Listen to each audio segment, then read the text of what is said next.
Mula kay Febelin Gozon, sa akin yung dating 15,000 na offer sa G-Loan, binayaran po niya ng buo. 3 months?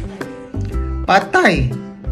Tapos, bumaba ng 2,000 yung credit limit po niya pagkabayad niya ng full payment. Ako parang may nakaka-relate dito.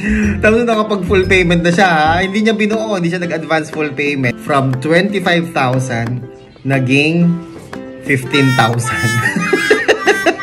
Diba? Hindi mo maintindihan talaga ito si G-Loan eh. From 15,000, naging 2,000. Tapos yung isa pa nag-comment sa atin nung last time, ang concern naman niya, from 50,000 down to 1,000.